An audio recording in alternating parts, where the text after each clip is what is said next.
Sa pagitan ng araw at gabi, at ang langit ang siyang mistulang lubuan, nagbibigay liwanag.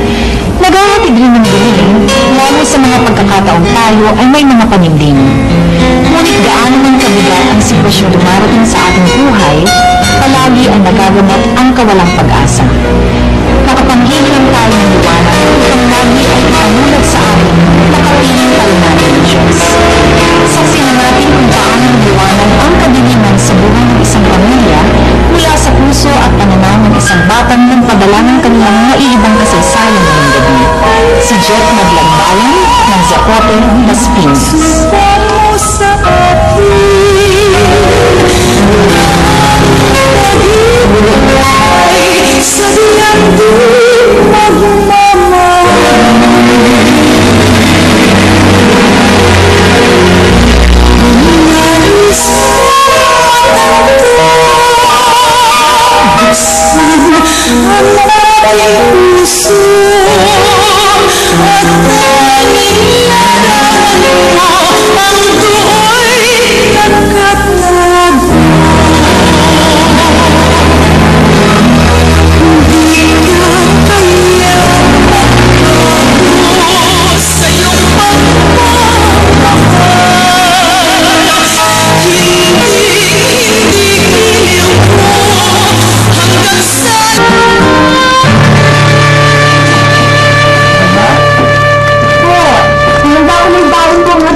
Makita ng anak na, ang bata-bata pa, naglalaba na. Dito lang yan. At yan ang anak ko. Pag-anak ko din yan, ha? Alam mo anak, tinuturuan ka lang namin ang nanay mo ng mga gawain pambahay habang bata ka pa. Dahil talagang gusto namin, mag-aral ka. Tay, wala nang problema sa pag-aaral ko. Kaya-kaya ko naman eh. Alam ko naman yun eh. Kaya nga kahit ng kahit itong ama mo sa construction dahil ayokong balang araw maging katulad mo ko. Diba? Ako rin, ha? Kahit na libutin ko ang lahat ng opisina at eskwelahan, makapagbenta lang ako ng tapat kusina para sa kaisa-isang baby. Kaya mo anak, pag-iipunan ko mabuti dahil sa sobrang bait mo at sipag, parang sa ganun eh, pagdating ng Christmas exchange gift mo, eh medyo maganda yung bibigay mo at maganda rin ang pamasko mo. Sigurado yun. Ha? Kailangan siguro sampay na to. Saka hindi ko rin naman kayo papabayaan, di ba? May regalo rin kayo sa akin. Tama. Magdodoble kahit lang ako sa trabaho, papasok na lang sa bakery ng barkada ko. Di ba? Okay. Sige. Sige. Ay naku, mabuti pa tumuloy ka na at makumahuli ka lang. Ay, tingnan mo nga naman yung anak ko, no? Ibang-iba. Ha? Mana sa'yo eh, kaya nga mahal na mahal ko kayong dalawa. May mahal ka rin naman namin eh. Sige na, mag-iingat ka ha? Ingat ka na. Tawagin ko na lamang akong Jeff. Mag-18 years old na ako habang sinusulat ko ito sa inyo. Pero 12 anos pa lamang ako nung maganap ang isang di ko malilimutan kwento namin mag-anak. Talagang maligaya kami karating ng nagkakasya at kontento na kami sa kinikita ng itay sa pagkakapintero at paglalako ng mga dosino at longganisa namin nito. Damang-dama ko na mahal ako ni na itay at inay. Habang lumalaki ako, kitang-kita ko kung gaano katibay ang kanilang pagmamahalan sa isa't isa na puno ng pagsasakripisyo at unawain. Hanggang sa dumating ang isang trahedyang nagpabago ng takbo ng aming buhay.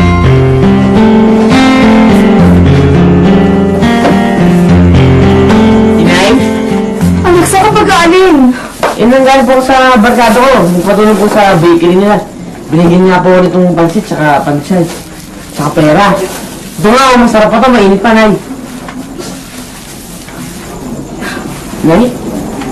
Nay? Bakit? Ang tatay mo na aksidente. Tinala siya sa ospital. Ayun niya, ayun. Napagsakan ba siya ng mangsa mula doon sa building at tinatayo nila. Bumagsak ito sa tuhod niya at nakasag doon yung butong. Ano gagawin natin ngayon? Nakabigla siya. Hindi na lang makalakad. Tsaka kailangan natin ng malaki-laking halaga para maipambayad sa ospital.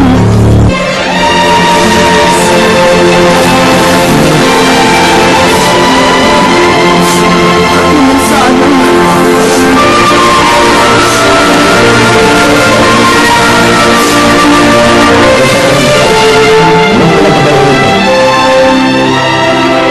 Pasaya ka? Basta ko pagdaman ka lang mo, Jake. Paano? Wala naman tayong pera. Kasabay ng pagkabuhat ng tuhod ko, magkakabaw-baw na tayo sa hila. Uwi na lang ako sa bahay. Doon tayo, at magtitiisa ko naman to. Makakalakad ka muli. Kinumbinsi ko na nga yung kumpanya ninyo eh. Kinumbinsi ko sila na tulungan nila tayo kahit ayaw nila. Nilapitan ko na lahat ng mga suki ko.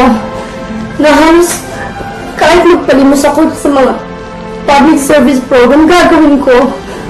Kapag-aalala, gagaling ka. Kahit na gumaling ako, wala na rin ako silbi. Jake, makakalakad ka pa naman eh. Makakalakad ka, gagaling ka. Narinig kong usapan ng mga doktor. Hindi ako papayag na may mangyari sa mga paa mo. Hindi ako papayag. Ma-operahan ka sa oras na dapat ma-operahan ka. Gagawin ko ang lahat.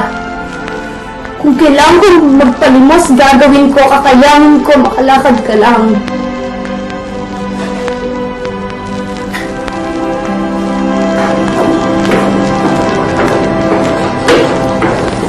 Magandang gabi sa'yo, Ate Mercy. Pasensya ka na, naabala kita, ha?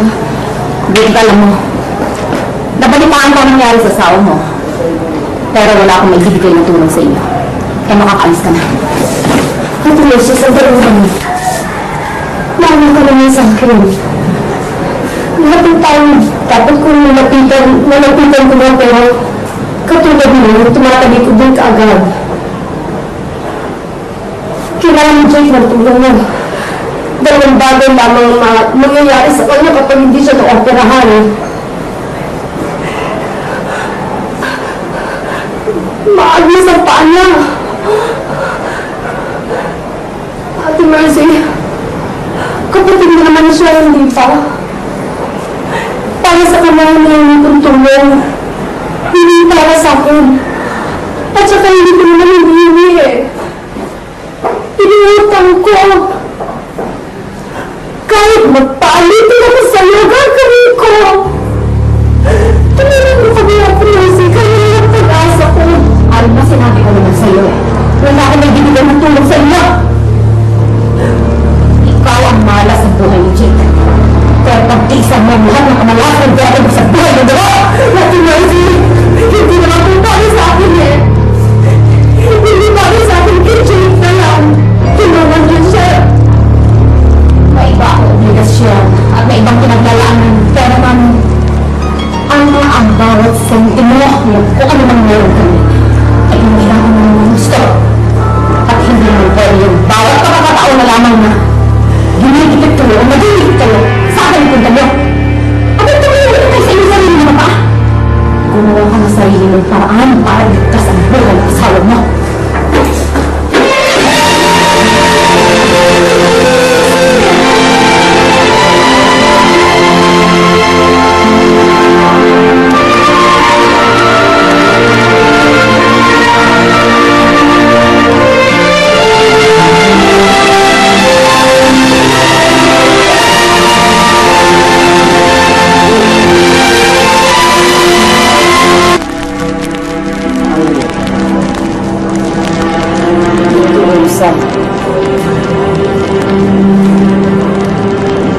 Nagsisisiyan ng isang bagay na alam mo, Diyos Kasi hindi ko sinasadyang gawin. Ikaw na. Kamusta ka na? Lalo na ako po si Tay. Kahit na magkalayo kayo.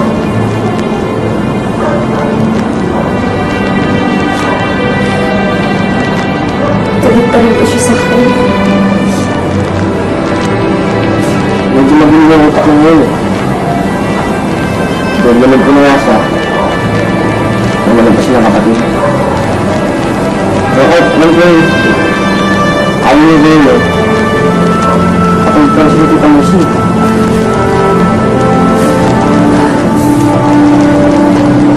Ikaw na. Galit ka pa sa akin?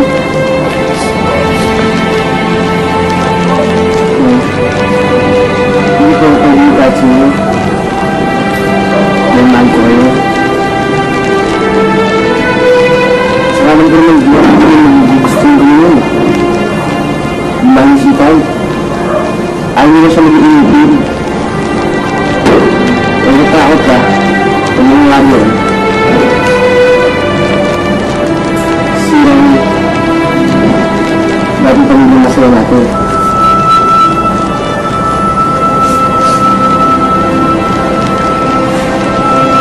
Sabihin mo sa ito mo. Mahal ko siya. Mahal ko siya. Alaala mo kaya ang sumpa mo sa akin na ang pag-ibig. Tama na! Tama na! Sorry ko! Pero dahil sa inyo, kaya namatay ang nanay ko! Talagang mawalan na kami ito. Hindi lang yan ang aabutin nyo. Kahit mawala, marami kayo! Hindi kaya. Medyo ba? Pabili na ako sa tatay ko! Ano ba? Hindi na inaawa! Pili na nga yung tao, inaano niyo pa! Ako na sana pinagpugyo! Jet! Kung pinatay namin ang nanay mo, anong gagawin mo? Kulang pa yan! Kung nararamdaman mo, nararamdaman namin! Hindi lang yan ang mangyayari sa'yo!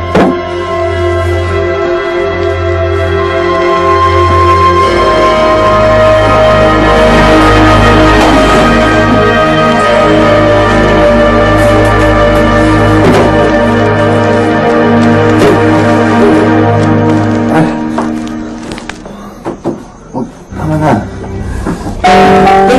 Mabuti ko siguro, inumin niyo itong gamot niyo, Say. Buti na namatay na lang ako sa magkakaganito.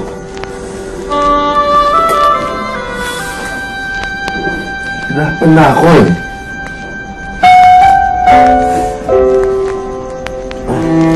Tay, bisitahin ka na natin, Nay.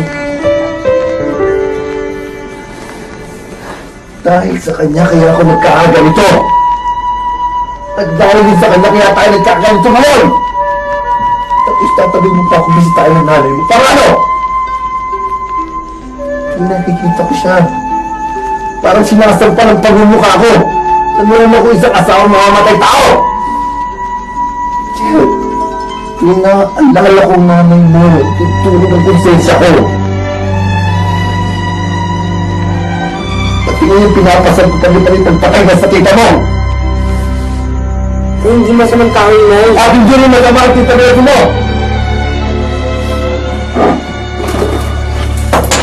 Hindi dahil sa kanya, hindi ka naging tao ngayon. Yung pinapanganak ka niya, bukod sa wala kang pera. Dugo ng tita Mercy mo sinasali sa nanay mo para mabuhay ka. At ang ina. Ano sabihin mo sa akin? Sabihin mo sa akin ngayon, Jet, kung anong klaseng buti ng daki ng ina mo ang ginawa niya. Nakulang lang siya. Umutay pa rin ako. Ano sabihin mo? Tignan mo!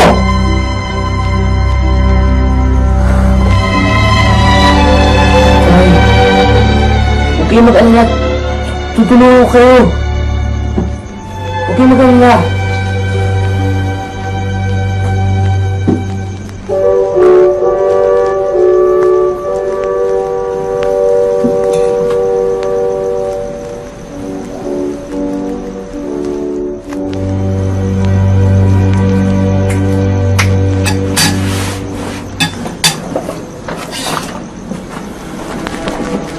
Tay? Kumain po kayo. Habang mayroon pa. Tay?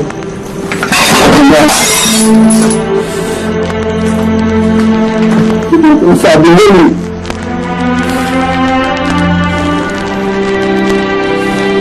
Hindi mo ako pinagagaling. Hindi mo ako tinutulungan. Pinapatay mo ako. Tinutulong mo ako para sabihin mo inutil ako. Paano kayo ng lalo mo?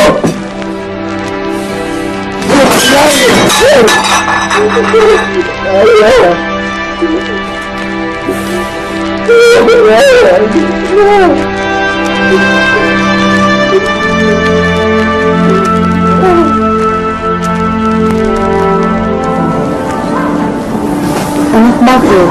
Wala. Okay lang kami ni Tay. Kung okay lang kayo, matagal na ako hindi pinupuntahan. Alam ko, pinagtatakpan mo lang siya. Siguro hindi na niya ako mahal. Hindi. Hindi ako naman si Tay eh. Ba't ganun? Hindi ka na nadalaw. Tapos, nabugbog ko siya. Mga pinsan ko, sinabi ko nung mga tungkol kay Tita Mercy yung nakabuti yung ginawa niya. Nay?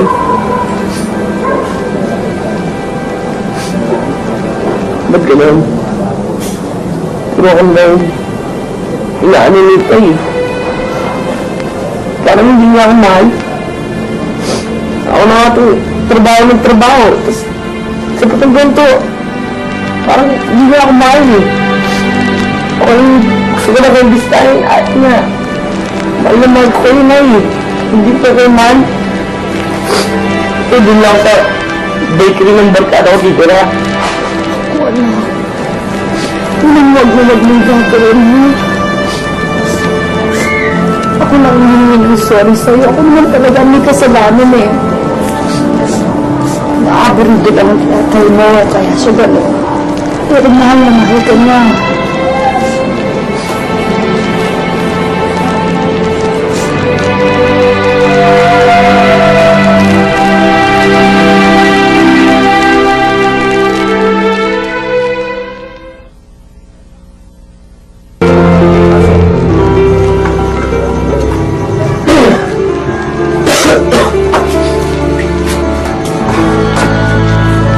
Jeff, inubo ka na at nag-baby ko pa.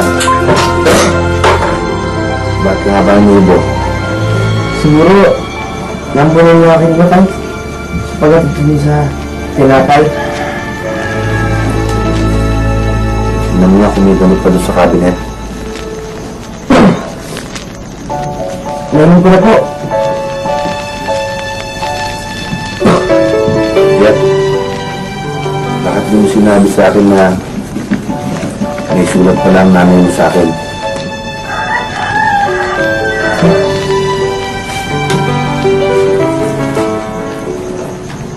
Ay, makulit mo. Magalit mo naman sa akin.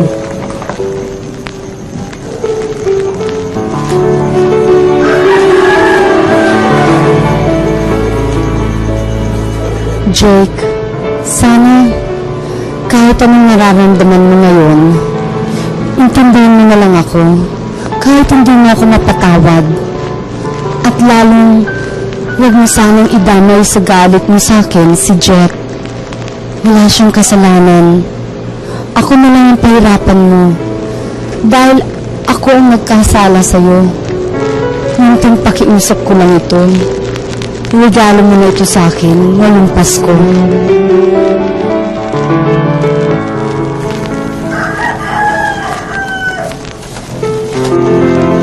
lang sa tingin mo. Taas. Ano ka nga ang gamot, ha?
Christmas tree natin.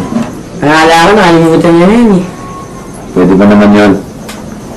Alam mo ba itong Christmas tree ito eh? Binili namin ito ng nanay mo nung unang Pasko nasa amin ka na. Kahit wala na yung nanay mo, eh dapat lang sigurong dekorasyonan ko itong Christmas tree ito. Ang ganda pa rin kahit luma na siya. No? Talagang maganda yan. Mga pala, kumain ka na ah. Nagluto nga ako ng langgunise. Tay? Alam mo anak, hindi naman pwedeng parati ikaw na lang. Nagawa ng lahat at aasa na lang ako sa'yo. Kaya ko pa naman eh. Medyo mahirap, pero masasanay din ako. Sige na. Hindi na, boy. Hindi na kayo mahirapan. May regalo ako sa inyo. Tignan mo, hindi na.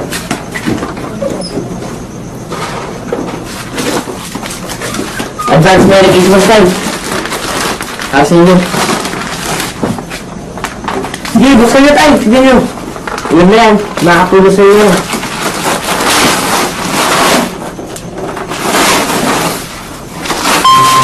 Anak, Merry Christmas po yan. salamat ha. Salamat dito anak. Para narinig, nagdalawang pa ako. Alam mo anak, wala ngayon eh. Hindi ka na mag-iisa. Nakakaramay mo na ako. Ganda nito ah.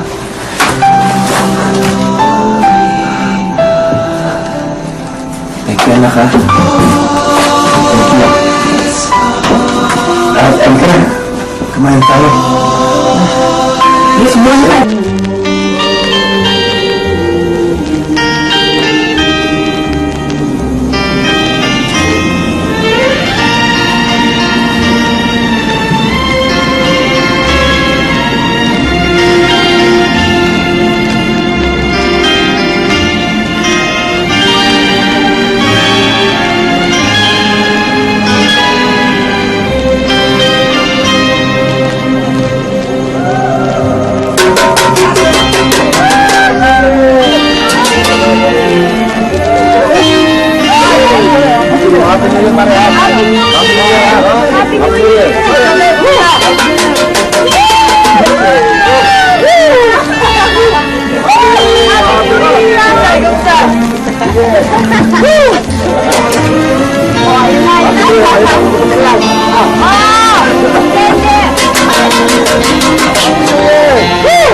Alam mo anak, lalo nang wala ka pa.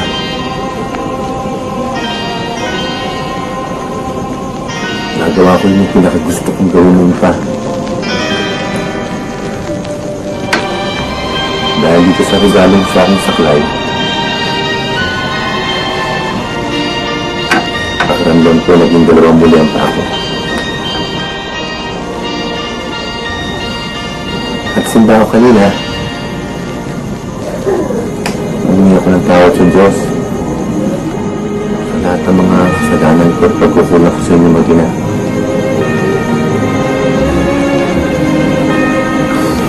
Nagpasalamat din ako sa Kanya dahil binigyan niya ako ng isang anak na katulad mo.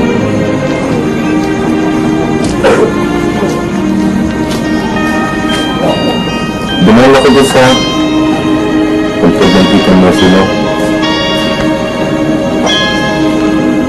Alam ko narinig niya ako. Alam ko pinatawag niya kami. Lalo na rin niya.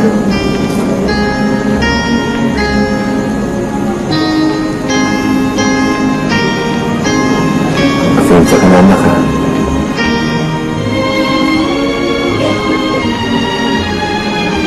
Oo nga eh.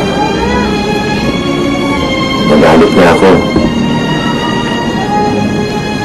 Magalit niya ako sa nanay mo. Pero hindi sa'yo. Dahil dito, sa tulog ko.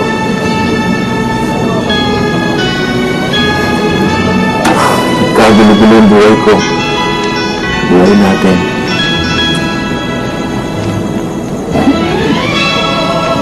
Namatay ang tita Mercy mo.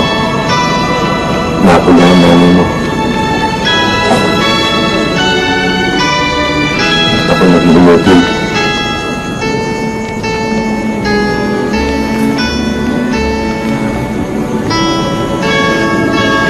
Nahihiya ako sa'yo. Nahihiya ako dahil ikaw na ngayon ang kumakargo sa amin ng ina mo.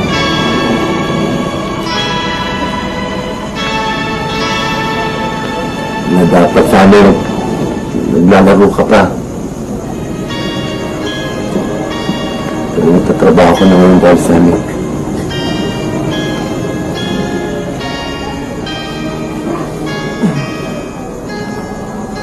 Hindi ka na nag-aaral.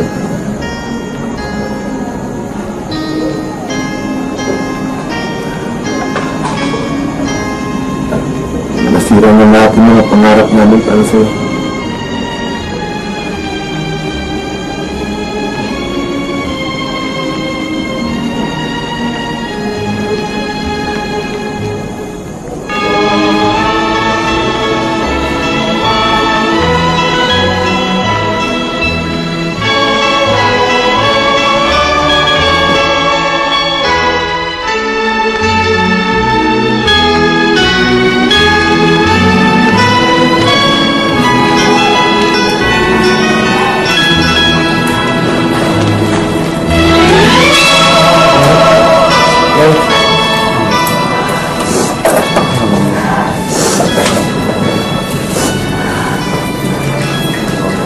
Oh, patuloy na ko naman kayo.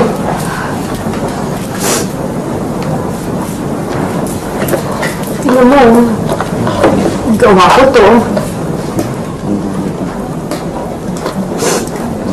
Alam mo ba, miss na miss ko na kayo ng hitay mo. Nay, Walang gabi.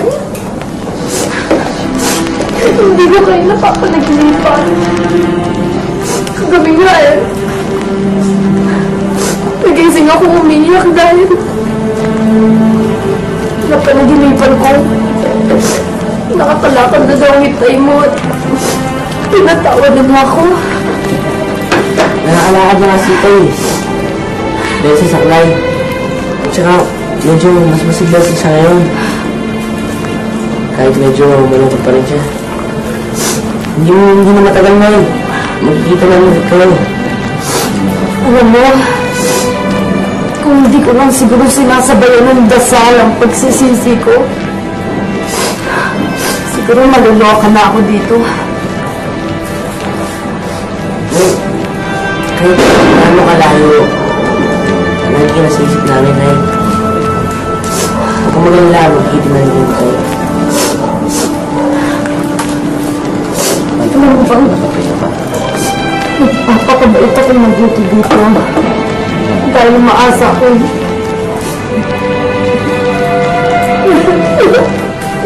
Isang Pasko, makakasama ko kayo.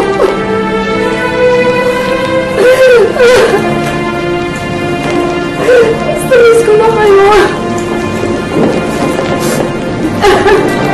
Sana napatawag ako ng itay mo.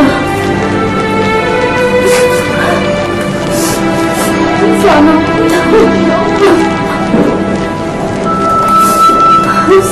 sabit na akong makapiling kayo.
sumikap si Ikay, mairaos lang ng normal ang aming buhay.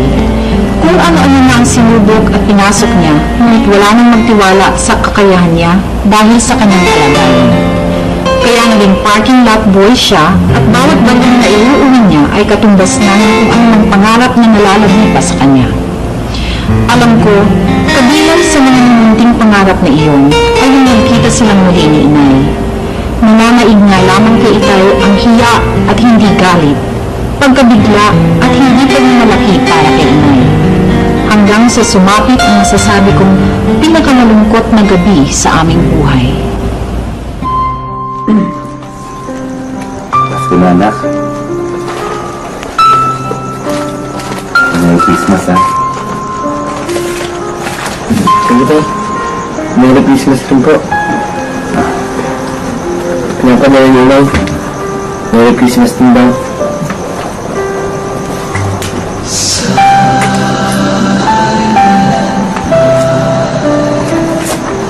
Napatawad naman ako, hindi. Mahal pa rin kita. Kailangan pa rin kita, Jake. Hindi lamang sa Pasko ito, kung hindi magpakailanman sa piling ng ating anak.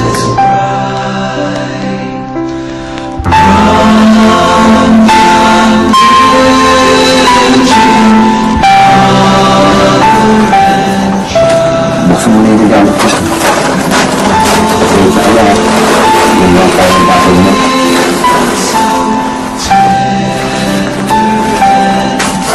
Maraming salamat tayo. Ang ganda tayo. Thank you, ha. Malagyan mo na kita mo sa tinapay, ha? Saka yung mga manitas.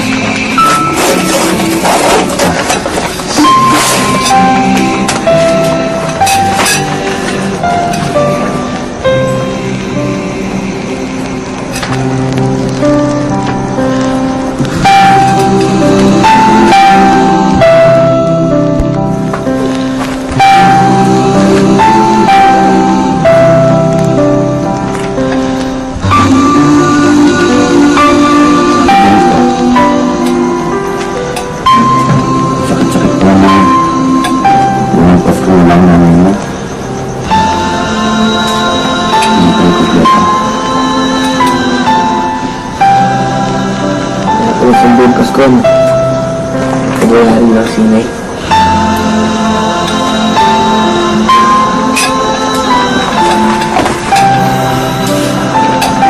Siguro hindi dahil sa akin, eh. Dahil kailangan mo. Masaya tayo.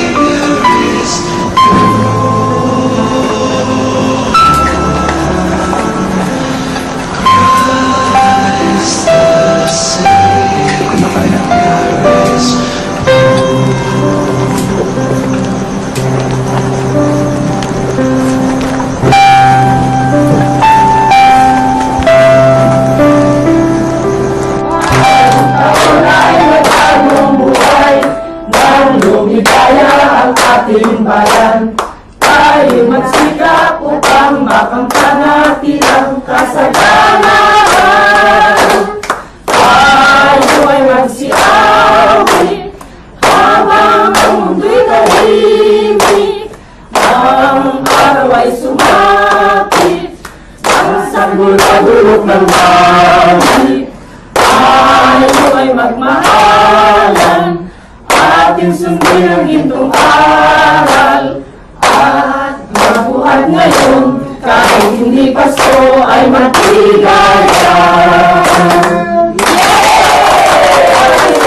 Hindi mo na ako maalala.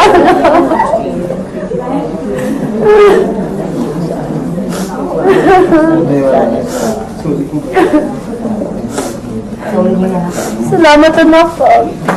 Kala ko nakalimutan mo na ako eh. Pwede ba naman yun? Merry Christmas, Alma.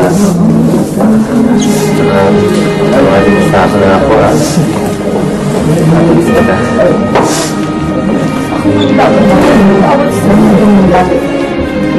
Nasaktan kita pati ng pamilya mo.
Nagpasalamat ako sa Diyos na tinubig niya ang ating mga panalangin.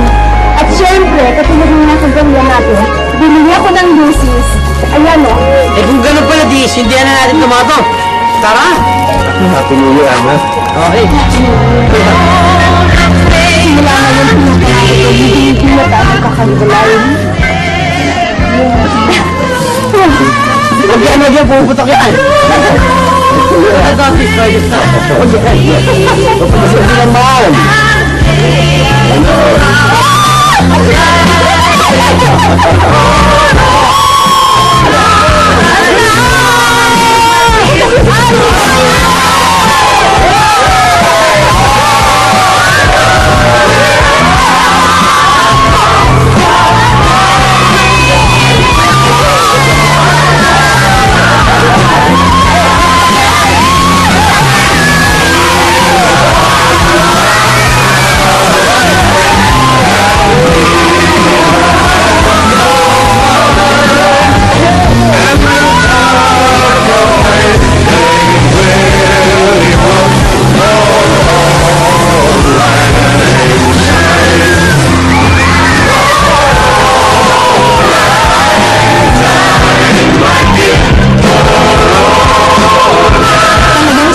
Sa Panginoon ni Inay.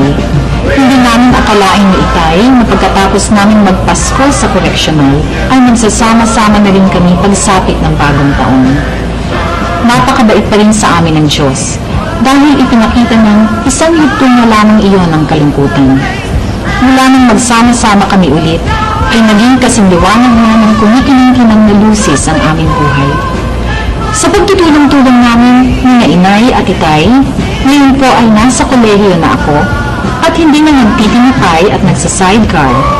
Delivery truck na po ang dala ko kung walang pasok dahil may malaki na kaming pagawaan ng mga tusino at longganisang nagralasyon sa mga supermarket. Hanggang dito na lamang po, lubos na gumagalang at nagpapasalamat, Chef. Walang puwang ang kawalang pag-asa sa puso ng bawat taong may mataas na pananalig sa Diyos. Sa tuwina ay pansamantala lamang ang dilim sa buhay ng bawat nananalangin at walang kasing tamis ang liwanag na dala ng banal na pagpapatawad kapag nakamta na natin. Hanggang sa muli po, ito po si Charo Santos na bumabati sa inyo ng isang maligayang Pasko at minigong bagong taon.